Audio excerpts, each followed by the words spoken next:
미국 민주당 조 바이든 대선 후보가 핵심 승부처에서 극적인 역전에 성공하면서 대권 고지를 눈앞에 두고 있습니다. 하지만 아직 개표가 마무리되지 않았고 트럼프 대통령이 선거 불복 의사를 밝히고 있어 승리 확정까지 적지 않은 시간이 걸릴 거란 관측이 나오고 있는데요. 관련 내용 전문가와 함께 짚어보겠습니다. 김영준 국방대학교 안전보장대학원 교수 자리하셨습니다. 네, 교수님 어서 오세요. 네, 안녕하세요. 네, 반갑습니다. 자, 대선 개표는 지연되고 있는데 바이든 후보와 트럼프 대통령의 기싸움은 점점 거칠어지고 있습니다. 일단 바이든 후보가 대국민 연설에 나서서요. 승리 선언은 아니다. 그렇지만 승리 확신을 강조하고 나섰는데 일종의 여론전으로 볼 수 있겠습니까? 예, 이번 대통령 선거만큼 굉장히 길게 가는 선거도 없을 겁니다. 저희 국민들 재밌게 보면서 조금 언제 끝이 나나 그런 생각도 많이 드실 거예요. 한 이란 사람은 외국 방송에서 내가 펜실베니아 투표를 걱정해야 될 줄은 내 평생 몰랐다. 이런 네. 얘기 할 정도로 지금 전 세계가 어떻게 보면 좀 지루한 양상으로 좀 가고 있는데요. 바이든 대통령이 승리 선언을 하지 않은 것, 저희가 이제 트럼프 대통령이 승리 선언을 했을 때 공화당 원로들조차도 비판했던 미국의 민주주의 정신을 지키기 위한 것이죠. 바이든 후보는 지금 승리 선언이 급하진 않을 겁니다. 사실상 지루한 소송전이 가더라도 바이든의 승리가 확실시 되고 있는 상황에서는 사실 저희가 주목해야 될 게 또 1억 5천 명의 미국인들을 끌고 가야 되는 바이든의 어떤 책임감을 우리가 잊지 말아야 됩니다. 우리가 이긴다고 다 끝이 아니거든요. 사실상 전에 미국 대통령도 한 번 4년 만에 떨어지고 다시 네. 재집권한 사례들이 있거든요. 바이든이 남은 임기 4년이 쉽지 않을 것도 우리가 좀 예상을 했을 때는 바이든이 지금부터 그런 나머지 1억 5천 명의 인구에 대한 어떤 배려라든가 트럼프가 있을 반발들에 대해서 고려를 하면서 민주주의의 어떤 가치와 전통을 지키기 위한 승리 선언은 급하게 하지 않았다고 볼 수 있겠습니다. 네, 바이든 후보도 연설에서 통합을 강조했습니다. 그만큼 무거운 책임감을 가지게 될 텐데 개표가 진행이 될수록 핵심 경합주에서 무서운 뒷심을 발휘했습니다. 지금 승리를 눈앞에 뒀다라고 볼 수 있을 것 같은데 결정적인 배경이 무엇이었다고 보시는지요? 저도 사실 그 투표가 진행될 때 방송을 여러 번 나오면서 트럼프가 현장 투표에서 유리할 때 트럼프가 다 되지 않았나, 바이든이 패배 선언을 하는 게 아니냐라고 했던 방송을 했던 기억도 나는데요. 사실 지금 굉장히 우리의 예상과 다르게 또 이제 바이든이 선전을 하면서 지금은 승리를 목전에 두고 있습니다. 하지만 여전히 우리가 잊지 말아야 될 건 우리가 모두가 바이든이 압승을 할 줄 알았었는데 트럼프가 예상외로 선전을 했다는 사실이기도 하지요. 하지만 이게 결론적으로 이제 바이든이 이기게 된 건데요. 결정적인 어떤 승리 요인을 보면 우리가 이제 남부주의 예상외의 승리들을 또 볼 수가 있거든요. 북부 러스트벨트는 사실 미시간, 위스콘신은 크게 이길 줄 알았는데 가까스로 이긴 거기 때문에 사실은 네. 바이든이 생각보다 잘 못했다고 볼 수 있지만 역전을 했기 때문에 분위기는 축하의 분위기가 있지만 남부 같은 경우는 저희하고 굉장히 예상하고는 다른 공화당 텃밭이었거든요. 특히 애리조나, 조지아에서 민주당이 대선에서 어떤 표를 가져간다.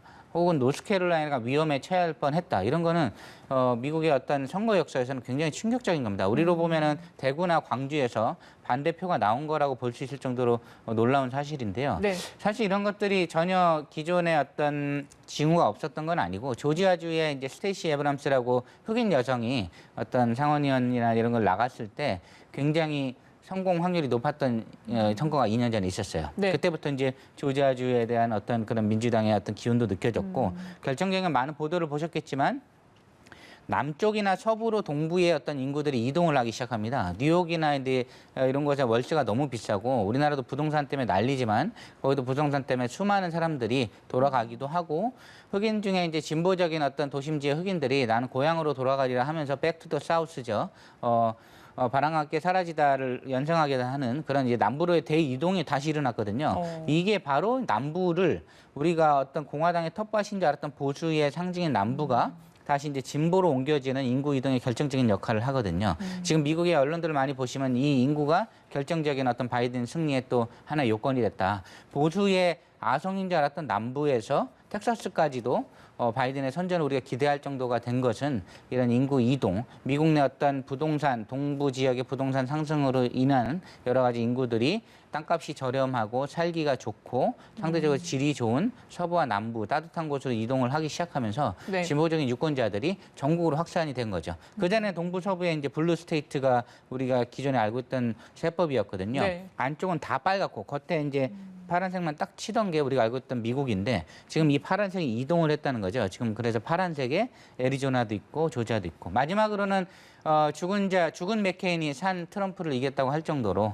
어떤 존 루이스도 마찬가지죠. 조지아주의 존 루이스하고 흑인 어떤 인권운동의 어떤 전설적인 인물이 트럼프와 각을 세웠었는데 존 루이스도 돌아가시면서 트럼프의 영향을 여전히 미쳤다. 조지아주의 어떤 전설적인 상원의원이 반트럼프 정서로 돌아서게 만드는 역할을 했고 애리조나는 존 맥케인 상원의원이셨잖아요. 존 맥케인이 트럼프랑 각을 세웠었죠. 네. 품위 있는 공화당의 의원이 어떤 트럼프랑 각을 세웠었는데 그 아내인 신디 맥케인 미망인도 트럼프하고 각을 세우면서 바이든 지지선을 했었죠. 그래서 죽은 맥케인과 죽은 존 루이스가 산 트럼프를 잡았다고 하는 어떤 격언이 나올 정도로 애리조나랑 조지아에서는 이런 여러 가지 변수들이 도저히 가능하지 않았던 빨간 땅인 애리조나, 조지아를 지금 우리 예상과 다르게 어떤 간발의 차이긴 하지만 지금 파란색으로 물들이는 어떤 미국 민주주의 역사에서 큰 획을 그은 선거로 저희가 기억하게 될 겁니다. 네.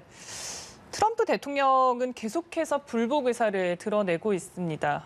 실제 기자회견을 통해서 부정선거다라고 얘기를 했었는데 재밌는 점은 언론에서 이걸 끊었다는 거예요. 근데 사실 트럼프 대통령과 주요 언론의 그 악연이라고 해야 될까요? 좀 유명했잖아요.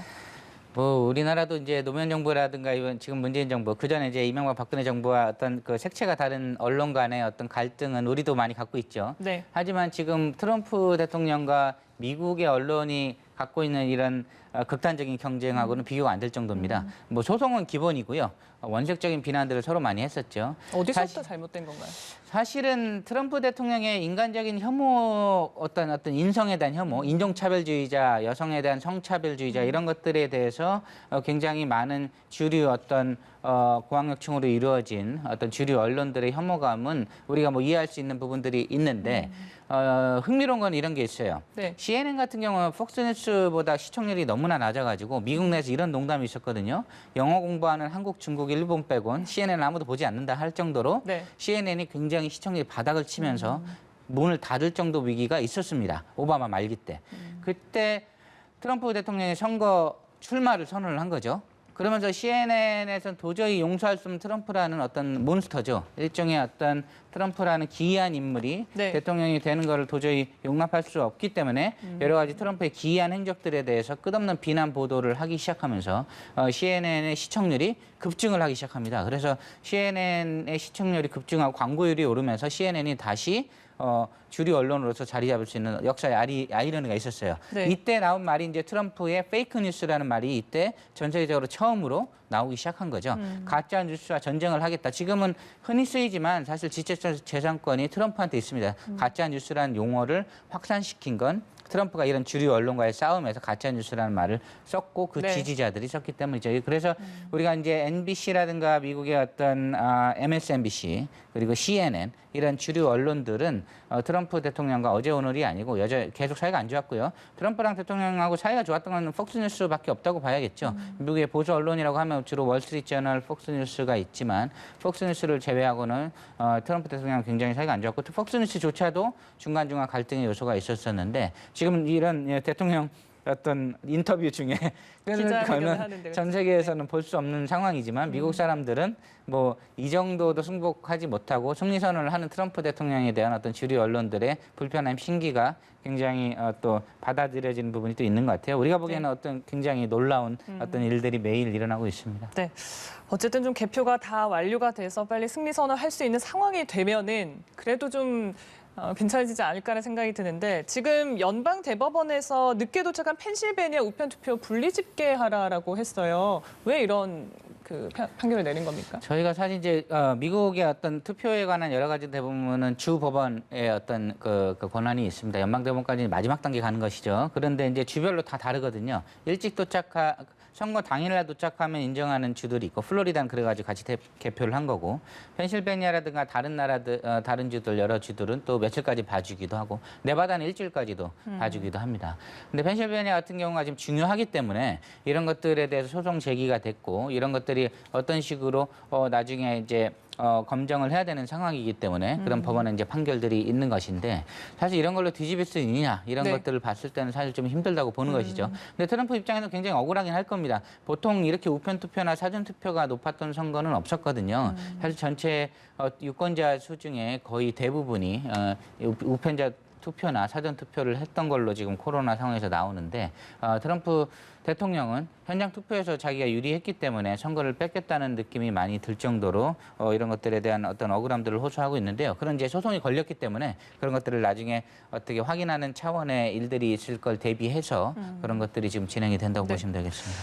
그러니까 현재 추이가 뒤집힐 가능성은 없지만 결과 발표까지 늦어질 수는 있지 않겠습니까? 지금 조지아와 펜실베니아 물론 뭐 바이든 후보가 역전을 했지만 그 차이를 보면 조지아는 0.1%포인트고 펜실베니아는 0.4%포인트입니다. 이렇게 되면 또 재검표 할 가능성도 있어서 글쎄요 좀 계속 지연이 되지 않을까 싶은데. 대부분의 주는 1%나 뭐 0.5% 미만이면 재검표를 하게 되죠. 펜실베니아는 아마 0.5%고 조지아는 1%고. 0.5% 포인트. 예, 그 이내 차이면 네. 재검표를 요청할 수 있다라는 이제 주법원의 어떤 그 법들이 있거든요. 네. 그래서 실제 한 500만 표 중에 한 5천 표 차이 난다. 그러면 당연히 억울하겠죠. 재검표를 아마 요청을 할 겁니다. 근데 일반적인 상황과 다른 게 지금 미국 대통령 선거가 만약 12월 8일인가요, 10일인가요? 선거인단을 선출하는 날까지 결정이 되지 않으면 우리가 알고 있는 그 하원 투표로 네. 넘어가게 되거든요. 하원 투표는 인구가 많고 하원의원 수가 많은 캘리포니아나 인구 수가 적은 네브라스카나 똑같이 한 명을 투표하게 돼 있어요. 그럼 지금 상태에서는 빨간 주가 많은 공화당이 26대 24인가요? 이 정도로 유리하게 돼 있습니다. 하원 투표로 가면은 트럼프 대통령이 유리하게 돼 있고 이게 민주주의가 맞냐 틀리냐라는 학술적인 논쟁은 아무 의미 없이 현재 법으로는 적용된 적은 없지만 그런 투표가 진행이 되게 하는 그때까지만 시간을 끌면은 트럼프 대통령이 원하는 하원 투표로 갈 수가 있습니다. 그러면은 현재 법상으로는 한 번도 적용해 보지 않은 하원에서 대통령을 결정하는 26대 24 이런 것들이 공화당한테 유리한 투표로 이어질 거고요. 만약 거기서도 또 여러 가지 문제가 시끄러워서 대법원으로 간다. 그럼 이제 트럼프 대통령이 유리하다고 보는 6대 3의 대법원 판결이 또 기다리고 있는 것이죠. 그래서 트럼프 대통령은 계속 지연시키는 게 본인한테 있어서는 어떻게 보면은 지푸라기라도 잡는 심정으로 이런 선거를 뒤집을 수 있다라는 전략을 이미 선거 전부터 세워놨을 겁니다. 그래서 지금 그 계획대로 지금 가고 있는 것이고요. 우리가 만약 그때까지 11월 말까지 결정이 되지 않고 끝없이 이런 소송과 재검표로 휩싸이게 된다. 그럼 트럼프가 원하는 대로 사상 초유의 네. 하원 투표로 갈 수도 있겠습니다. 그런 것들이 지금 트럼프가 노리는 전략이고요. 그런 것들을 막기 위한 게 바이든이 우리가 뭐 수천 명의 변호사가 필요하느냐 하는데 수천 명의 변호사가 필요한 겁니다. 주별로 그런 것들을 분석을 해서 트럼프의 소송 같은 거하고 대응을 해야 될 수도 있는 상황이 올 수 있기 때문에 바이든 쪽에서는 이런 거에 대비하기 위한 수천 명의 변호인들을 이미 준비를 해서 이런 상황들이 올 때 어떻게 대처할 건지를 준비를 하고 네. 있었던 것이죠. 뭐 트럼프 대통령이 빚이 많다라고 해서 지금 공화당에서 소송 모금에도 나섰다고 하는데 일단 뭐 재검표까지 진행을 해서 그 절차상으로 따져봤을 때 시간이 이달 안에 뭐 마칠 수 있는 그 여지는 있는 겁니까? 사실 하원까지 가지 않을 것 같다는 전망도 많잖아요. 예, 대부분은 그렇게까지는 가지 않을 것이다. 어떻게 보면 이제 마지막 그 적은 가능성이 트럼프가 가장 원하는 가능성이 그거고 11월 말까지는 재검표라든가 어떤 지금 대부분의 소송이 다 주 법원에서는 우편 투표의 어떤 부정적인 증거를 갖고 와서 얘기를 해야지 일단 네. 무조건 중단하는 게 어딨냐 하면서 여러 가지 이유로 모든 소송이 지금 사실상 그 비결이 되고 그 부시하고 엘고어 때죠. 그때 이제 그런 거에 참여했었던 변호인단들도 트럼프의 어떤 노력들은 다 물거품이 될 소지가 많다라고 얘기를 할 정도로 지금 트럼프의 노력들은 사실상 11월 말이나 늦어봤자 하원 투표까지는 안 갈 걸로 많은 전문가들은 지금 보고 있습니다. 네, 전 세계가 집중을 해서 지켜보고 있는데 사실 그동안 승부의 역사였는데 좀 유례없는 상황이 펼쳐지고 있어서 좀 씁쓸한 마음도 듭니다. 과연 이 결과가 또 우리 한미 관계에는 또 어떻게 영향을 미칠지도 주목이 됩니다. 물론 지금 현재로서는 우리 정부도 지켜는 봐야 되는 상황이긴 한데 추후에 한미 방위비 협상이라든지 전시작전권 전환 문제라든지 관심사가 많거든요. 좀 어떤 방향으로 진행이 되겠습니까? 지금 뭐 우리가 전 세계 미국 대통령에 관심이 있을 수밖에 없는 건 자기 나라한테 굉장히 영향을 많이 끼치기 때문에 바이든이든 트럼프든 지켜볼 수밖에 없고 기존 대통령들하고 다르게 둘의 차이가 너무 많이 나잖아요. 그렇죠? 트럼프 대통령은 국제기구나 다자주의보다는 미국 우선주의를 내세우고 바이든은 그걸 복귀시키겠다라고 노력을 하고 있는 거기 때문에 전 세계가 선거를 지금 지켜보고 있는 상황인데요. 우리 쪽도 당연히 이제 준비를 하고 있었죠. 조 바이든이 당선된 경우를 대비해서 여러 가지 TF도 지금 외교부에서 1차관 중심으로 꾸려져 있었고 여러 가지 지금 초당적으로 의원을 파견해야 된다 이런 목소리 나왔잖아요. 지금은 사실 초당적이지 않고 송영길 외교통일위원장하고 윤건영 의원 이런 분들 한 4분 정도가 미국을 방문하는 걸로 계획이 됐고 강경화 외교부 장관도 방문하는 걸로 돼 있습니다. 그래서 얼마 전 하태경 국민의힘 의원인가요? 그쪽에서는 초당적으로 가야 된다 이런 얘기를 하고 있는데 조금 조심스러워야 되는 게 우리가 다만 1%라도 트럼프가 또 이길 가능성이 있긴 하지만 현재는 또 트럼프가 대통령이란 말이죠. 지금 이제 바이든 캠프한테 너무 가서 줄을 다 대고 있는 상황들이 트럼프 쪽에서 봤을 때는 굉장히 또 씁쓸하기도 하고 트럼프가 아니더라도 공화당 쪽에서 봤을 때는 분명히 어제까지 우리하고 얘기하던 사람들이 선거가 끝나자마자 저쪽 가서 우르르 가서 얘기하는 것 자체가 또 굉장히 좀 좋은 상황은 또 아니거든요. 이런 것들을 저희가 잘 고려해서 사람을 만나야 되는데 트랙 1에서는 사실 공식 직함이 있는 분들이 만나기에는 굉장히 좀 제한적인 것들이 있습니다. 저기 국회의원들도 있고 외교부 장관께서도 가시지만 만나는 분들이 공식석상에서 얘기할 수 있는 부분들은 굉장히 좀 제한되는 부분이 있거든요. 그렇기 때문에 어떻게 보면 공공외교, 우리가 매일 강조하죠. 공공외교의 어떤 틀을 이럴 때 이제 작동을 시키는 게 굉장히 좋죠. 예를 들면 학자들 간의 세미나라든가 아니면 여러 가지 이제 시민단체라든가 아니면 중고등학교, 대학교들의 어떤 에세이 경진대회 같은 거를 주제로 내세워서 자연스럽게 만나는 자리를 만든다든가 하는 여러 가지 방식들이 있거든요. 공공외교의 장을 통해서 이런 것들이 마련되면은 사실 그 사람들도 경계심을 갖고 만나지는 않거든요. 지금 바이든 캠프와 만나러 왔다 그러면 다 뻔하잖아요, 이유가. 일본에서 오든 사우디아라비아에서 오든 만나는 이유는 뻔합니다. 그러면은 그 사람들도 단속령을 내렸어요, 지금 바이든 캠프에서 저번 주쯤에. 아무도 외국 사람하고 공식적으로 만나지 말라고. 어떤 의미겠어요? 러시아 스캔들 때문에 트럼프 대통령을 엄청나게 비난을 했잖아요. 러시아랑 손을 잡고 선거를 훔쳤다고 4년을 비난을 하고 탄압까지 갔는데 바이든 캠프에 수많은 외국 인사들이 와가지고 줄을 서고 만나려고 문정성시다. 이거 굉장히 본인들한테 어떤 자승자박이거든요. 공화당이 서슬퍼렇게 지금 칼을 갈고 나머지 4년을 공격을 하려고 준비를 하고 있는데 그래서 어떻게 보면은 공식 방문을 하는 정부 인사들은 예상보다 많은 성과를 거둘 수 있는 확률이 굉장히 적습니다. 지금 경계심을 갖고 바라보는 데다가 공화당까지 지금 쳐다보고 있거든요. 지금 집권하고 있는. 그래서 바이든을 우리가 주목해야 되는 게 바이든이 이겼다고 해도 미국의 절반의 지지만 얻은 거예요. 압승을 거둔 바이든이 아니고 절반은 여전히 트럼프랑 끊임없이 바이든이 하는 모든 정책을 딴지를 걸고 비판을 하고 장관 임명도 안 시키려고 노력을 할 겁니다. 우리도 장관 한 명 안 치는데 수많은 시간이 걸리잖아요. 미국에서 국무부 장관, 국방부 장관 안 치는데 수개월이 걸릴 수도 있거든요. 그런 1억 5천의 인구를 우리가 완전히 패배자로 무시하고 바이든 캠프만 달려간다. 이거 굉장히 위험하기 때문에 지금 여러 가지 우리가 굉장히 지혜롭게 잘 하면서 이런 공공외교 차원의 접근을 잘 하지 않으면 굉장히 우리가 중요한 걸 또 놓칠 수도 있다. 이런 말씀 좀 드리고 싶습니다. 예, 알겠습니다. 잘 대비를 하되 인내를 갖고 좀 결과를 지켜보겠습니다. 김영준 국방대학교 안전보장대학원 교수와 이 시간 함께했습니다. 말씀 고맙습니다. 예, 감사합니다.